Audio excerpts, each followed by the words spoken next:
Hello and welcome. I'm Master Lama Rasaji, and this is our Saturday edition of Rasaji Speaks.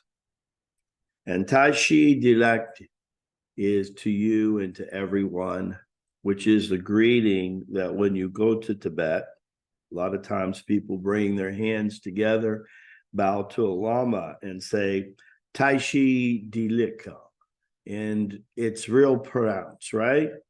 It means auspicious expression that they use sometimes in Nepal, Bhutan, also in Northeast India. It's done.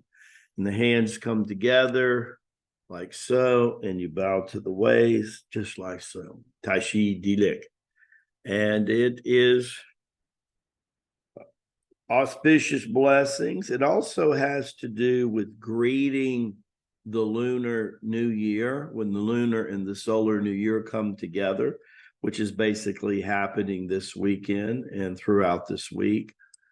It's kind of a powerful thing. It's kind of the Tibetans' way of greeting in the new year. So I'm excited. A lot of times people wonder what happens in the Lamasery at Darchen during this time.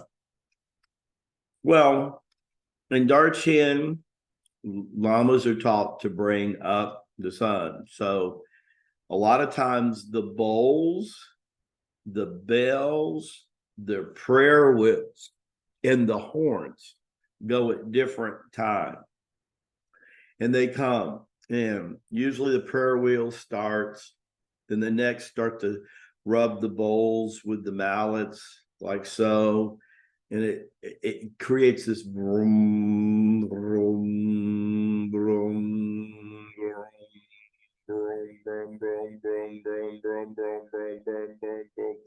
and then you hear the horns.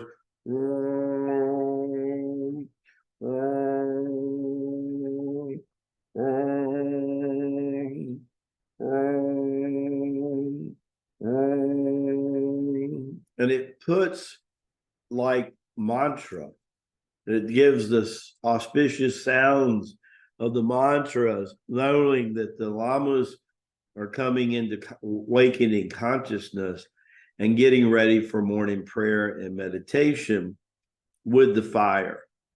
And either we sit around the giant fire pit in the Lamasery, but in the Lamasery, there's probably close to 1,000 candles. So you're always in the fire in the Lamasery in Tibet, which will be the way it will be on North America as soon as we build that Lamasery in the next 6 to 7 years. So that's our goal. And so, I want you to think about being supportive with that. So it's very important for you to understand, and what we're getting ready to do is auspicious in itself. Tashi Deleki. So it almost sounds like Tai Chi when you think about it. So that syllable and that word's been around for, literally millenniums, right, in Tibet. Just like the word Lama itself was actually recited in Tibet over 500 years before Tibetan Buddhism even had its root in Tibet. It means great soul. So we have extra prayer flags that go up during the time as the prayer wheels are being spun in the Lamasery, the Taoist prayer wheels that, as you say, as Andy would say, pictures and music is worth 1,000 words. So they usually spin the prayer wheels. These are Taoist prayer wheels that they spin in the Lamasery during that time. And then we'll go into doing our meditations and prayers. And then we have wells that are fed, that collect rainwater and that also collect the snow when it begins to melt, that tribute into big bowls, like, if you will, that have water flowing into it. So when the rain comes, it catches the natural rainwater. They do this a lot in Northeast India too. So they have the engineering so it catches rainwater. It also, when the top of the mountain, the snow begins to melt, it does the same thing. There's always catch flowing fresh water that flows in and out each weekly. And usually we go and bathe in that. And that can get really interesting because that water is as cold as spring water. Just imagine. And a lot of times, as cold as it is, it's warmer than the air that's in Tibet about 5 to 6 months out of a year. So that's pretty powerful. It will bring up rebirthing and birth trauma like you can't even imagine. You know, most people in the Western Hemisphere are comfy and cozy with a warm shower or a warm bath in the morning. But in India and in Tibet, that don't happen. That don't happen. We're going to have that existing for people who want that, but in our Lamasery in North America, we're going to use solar and all kind of things to also have warm water for people who are used to that. And we're going to try to have a lot of amenities that Darchen just can't happen. You have to understand just a little over 3,000 years ago began the original design of the temple. And about every 100, 150 years, it's been modified along the way. But you don't have a lot of the modern things that we would think about in the conventional world. So, but then normally what would happen is that we would come, and after we would do some chanting, and like in India, we would sing aratis, devotional hymns. And we would also usually do some Tai Chi Gong within about, I would say, in the 5 to 6 o'clock time frame. And then for people who were partaking of any kind of meal, which was usually some form of grain and usually some fruit, and a lot of times you would have either llama or yak milk that you could use if you wanted to.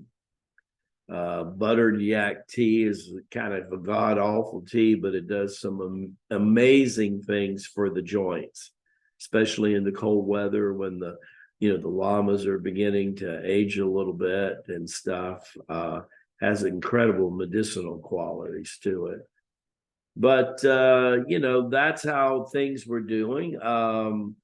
The horns and the bowls during New Year's Eve now and New Year's, and then again during the lunar and solar start of the new year, it's even more pronounced. And of course, this is one of the biggest reasons that the Chinese zodiac, you don't see the full birth of the Chinese zodiac until you get between February and March and getting closer to the spring equinox. So, and of course, each year, the different animal character plays a part. The soaring dragon, as you already know, is so much different than the water tiger. So, and of course, we're going to have the snake in 25, and that in itself is going to be very interesting, totally different energy from the dragon.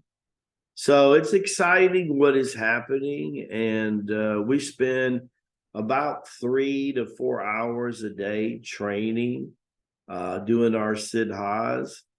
And then on different days, we're learning different things. In other words, if a person has a yield for martial arts, then that's available to them to learn. And then usually every other day we do something manual, like we're doing extra work in the kitchen, or we're cleaning the temple itself, the Lamasery, or a certain group is going out to look for different flowers and different herbs, cordyceps sinensis, which is a fungus grown on a mushroom. Used to go do that a couple of times a week. And then some people are taking turns in parties going into the village of Darchen, which is about at 4,000 elevation, which is 2,000 or 3,000 down. So it takes a couple hours to get there. And then they pick up staples.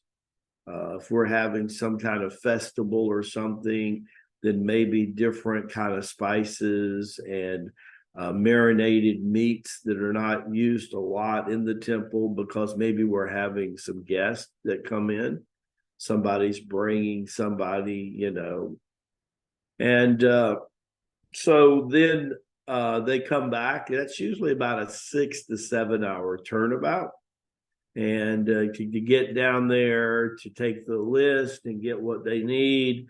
There are different markets in Darchen and of staples and where the Lamaseries today that they can't really grow. The difference in our new Lamasery is that we'll be able to grow everything we need, and that's why we don't want to be too high up in the mountains and stuff. It was a different time. We were plummeting into the Kali Yuga when the past Lamasery was built. So there was a lot of consideration that was needed. That's not the same consideration that's needed now. The new Lamasery will be a lot more self-sufficient than the old Lamasery is, but it's getting harder and harder to see the old Lamasery. I was there a few weeks ago in my astral body, and the vibration of the Darchen Lamasery, I could see it vibrating in and out, and that was just from 4 to 5D. I don't think that unless it's a very evolved soul right now that actually occupies a 3D body, is probably a handful of people. Usually it's people that's been training a minimum of 5 or 10 years in our siddhanas that could even find the Lamasery, because it just is not materializing in 3D anymore. And that's why there is a real rush to, in the next 5 to 7 years to get the Lamasery up and get it running, and to be able to be that anchor of life in North America, but also for the world. And the Lamasery was built as we were going from the descending chi, making the bell curve, to the ascending. And this Lamasery will be a descending Lamasery, because we're in ascending right now, depending on who you talk to, anywhere from 500 to 1,200 years at best. So we have somewhere between 10,000 more years of ascending. So this will be the descending, and we think this Lamasery could last for 10,000 years or longer. And that's the time of the Ramayana. That's how it's being all set up. That's why we want to bring the Ediatic consciousness back into being. So that's important. We know people around the world now that are with us are beginning to farm little gardens and test their own little green thumbs. I'm wearing green today to remind us to eat a little bit of green every day. That's important for your health. And, think about it. The green hills of Ireland and the foothills. You've seen pictures of the green hills of Ireland. And that's really the fourth chakra, especially in regards to 3 and 4D. That's that color, the emerald fields of Ireland, and it's really, really powerful. And the equal arms cross. It's really, really powerful in that center. And a lot of people are opening their heart chakras now in a way that has never been before. So I hope this shared with you, you know, Tashi Deleki and Rakabashai. May the blessings be to you and to your glorious family, and have a wonderful weekend, and embrace your family and do something for someone and be a blessing in their life that they can't quite do that activity themselves. That's an extra blessing when you do that. And we'll see you bright and early Monday. Don't be late. God bless you all. See you soon.